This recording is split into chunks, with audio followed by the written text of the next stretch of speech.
25 سے 30 کروڑ مسلمان. کیوں بزدل بنا ہوا؟ کیوں ڈرتا ہے مسلمان؟ کیوں؟ اس لیے کہ مسلمان کا ایمان کمزور. ورنہ اللہ نے قرآن میں کہا ہے کہ مومن وہ ہوتا جو کبھی ڈرتا نہیں ہے. کیا کرے گا؟ جیل میں ڈالے گا حق بات بولنے پر، نماز پڑھنے پر. یا آپ نماز پڑھیں گے تو کیا نماز پڑھنے پر کسی کو جیل ہوئی ہے؟ کیا روزہ رکھنے پر کسی کو جیل میں ڈالا گیا؟ کیا شراب سے دور رہنے پر کسی کو جیل میں ڈالا گیا؟ کیا جھوٹ نہ بولنے پر کسی کو جیل میں ڈالا گیا؟ نہیں. تو پھر کیا وجہ ہے کہ ہم برائی سے نہیں بچتے، پابندی سے نماز نہیں پڑھتے؟ اللہ کے نبی علیہ السلام نے فرمایا مسلمانوں من ترک الصلاۃ متعمدا فقد کفر. دو بڑے عالم دین امام احمد بن حنبل رحمۃ اللہ علیہ، اسحاق بن راہویہ رحمۃ اللہ علیہ، یہ اس حدیث کا کیا ترجمہ کرتے ہیں پتہ ہے؟ من ترک الصلاۃ، جو مسلمان جان بوجھ کر نماز کو چھوڑتا ہے، متعمدن جان بوجھ کر، اذان ہو گئی ہے کوئی کام نہیں ہے تب بھی بیٹھا ہے، چھوڑ دیا کیا نماز، وہی اذان نہیں پڑھیں گے، چلو ابھی عمر نہیں ہے، ابھی 20 سال کی عمر ہوئی ہے، 15 سال کا ہوں میں، ابھی 22 سال کا ہوں، 25 سال کا ہوں، چلو ابھی تو پوری زندگی پڑی ہے، یہی سمجھ کر چھوڑ دیتے. جان بوجھ کر، متعمدن کانشیسلی، جان بوجھ کر مسلمان نماز چھوڑتا ہے کوئی مسلمان، فقد کفر. تو یہ دو عالم دین جن کا نام میں نے لیا، بہت بڑے شیخ ہیں، بہت بڑے فقیہ ہیں، بہت بڑے محدث ہیں اپنے زمانے کے. یہ پتہ کیا ترجمہ کرتے ہیں؟ اس کا مطلب ہے وہ کہتے ہیں کہ جو مسلمان جان بوجھ کر نماز کو چھوڑتا ہے وہ کافر ہو جاتا ہے. یہ دونوں علماء نے یہ تحقیق کی، یہ ترجمہ بتایا. لیکن اور ان کے علاوہ جتنے بھی فقہاء کرام ہیں، حضرات محدثین ہیں، بڑے بڑے شیخ ہیں، انہوں نے کہا کہ نہیں، وہ آدمی کافر تو نہیں ہوتا، بلکہ انہوں نے اس کا ترجمہ یہ بتایا ہے کہ وہ کافروں والا عمل کیا ہے. کافر تو نہیں ہوا، البتہ کافروں والا عمل کیا. لیکن پہلے جو انہوں نے کہا کہ کافر ہو گیا، یہ بھی تو ترجمہ ہو سکتا، مطلب ہو سکتا. اگر یہی مطلب، یہی منشا اللہ کے نبی کی ہے کہ کافر ہو گیا، تو بتائیے ہم میں سے کون مسلمان ہے جو گاؤں کے اندر میں میرے خیال سے 5% 10% نوجوان نماز پڑھتے، زیادہ زیادہ 15% ٹوٹل مسلمان نماز پڑھتے ہیں، باقی 85% مسلمان تو غائب. فجر کی نماز میں مسجد میں کوئی نہیں ہے، بس امام صاحب نماز پڑھاتے، باقی ہم لوگ رات کو گوشت ماس مچھلی کھا کر گدھے کی طرح سوتے رہتے. اللہ نے کیوں پیدا کیا؟ وما خلقت الجن والانس الا لیعبدون.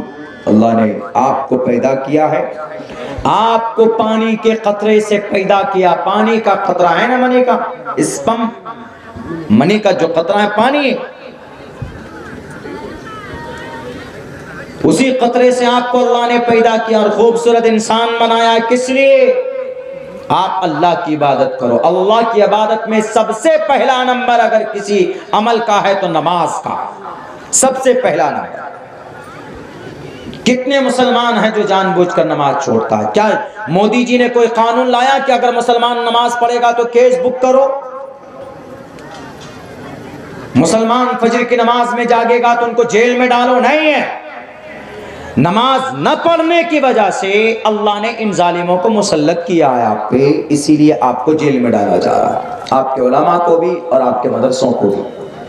ابھی اتر پردیش میں پتہ ہے، دیکھیے یہ تو ہمیشہ کوشش کرتے ہیں مسلمانوں کی شریعت کو، مسلمانوں کے مدرسوں کو، ان کی مسجد کو ختم کرنے کی کوششیں کر رہے ہیں، لیکن ہمارا عمل گندا، ہمارے مسلمانوں کی بدعملی کی وجہ سے اللہ ظالم بادشاہ کو مسلط کیا ہوا.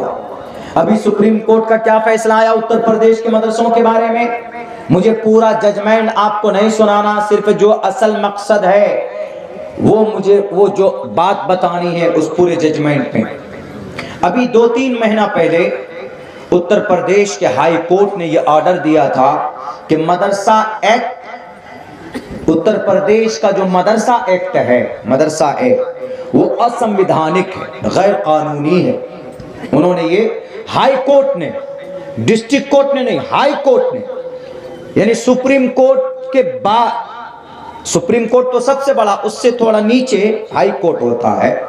ہائی کورٹ کسی بھی اسٹیٹ کا بڑا کورٹ ہوتا ہے، بڑی عدلیہ ہوتی ہے۔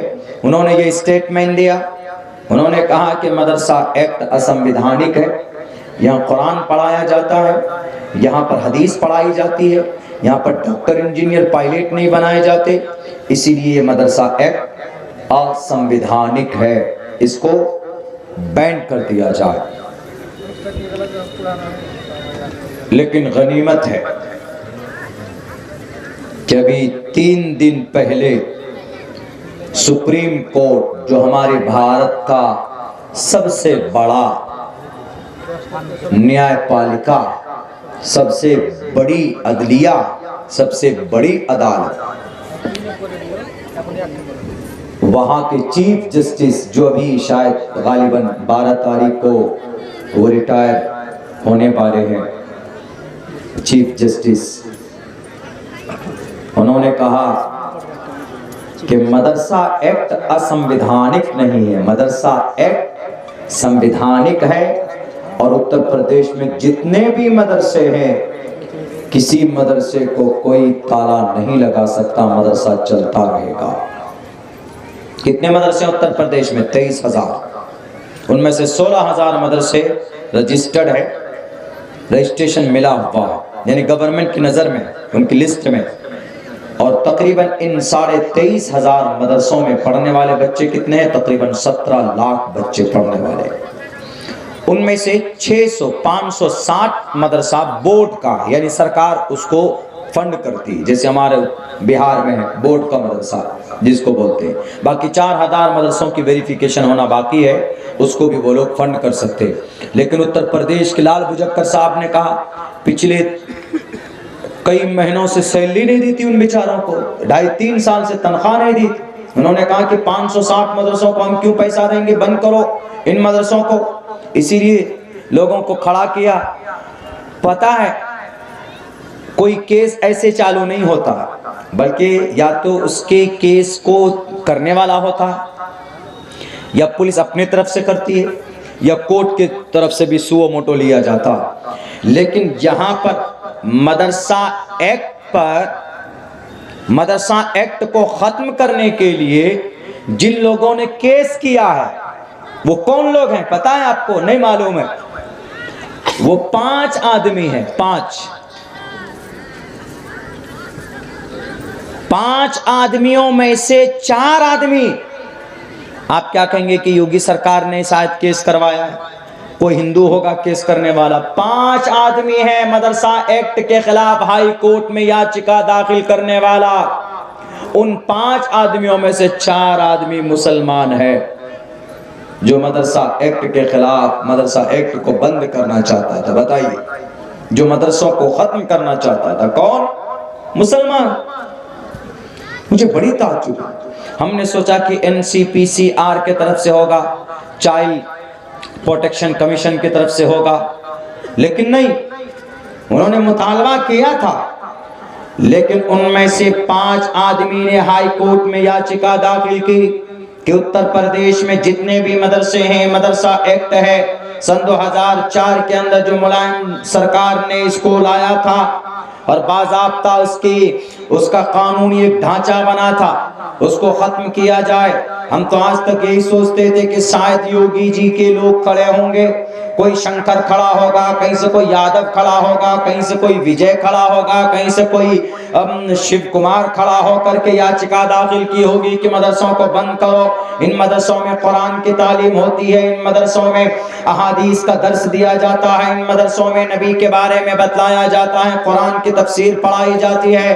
ہم نے یہی سوچا تھا، لیکن نہیں، جب ہم نے دیکھا کہ یاچکا کرتا، درخواست دینے والا مسلمان ہے، تو اس وقت یقیناً بہت زیادہ تعجب ہوا کہ اس قوم کو اگر سب سے زیادہ نفرت کوئی، سب سے زیادہ نقصان کوئی اگر پہنچاتا ہے تو مسلمان پہنچاتا ہے۔ یوگی تو بعد میں، مودی بعد میں، مسٹر پرائم منسٹر، اسرائیل بعد میں، امریکہ بعد میں، پہلے ہم مسلمان اس دھرم کو نقصان پہنچاتے۔ یہ مجھے آپ لوگوں کے سامنے بات رکھنی تھی، لیکن خیر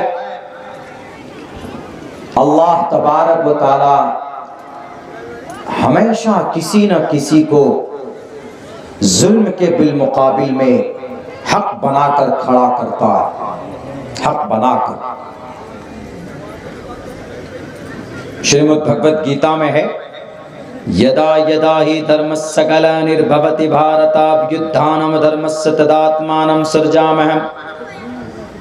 جب جب اس زمین پر اچھائی کو کوئی ختم کرتا، جب جب اس زمین پر کوئی مدرسوں پر بلڈوزر چلائے گا، جب جب اس زمین پر کوئی مسجد 50 سالہ مسجد کو توڑنے کی کوشش کرے گا، جب جب کوئی اس زمین پر بہرائچ جیسی علاقے میں مسلمانوں کے گھروں پر نوٹس لگائے گا، پڑوس میں سامنے ہندوؤں کے گھر کو چھوڑ دے گا، یہ ظلم ہے، تب تب ایشور پرماتما سپریم کورٹ کو اوتار بنا کر کھڑا کرے گا۔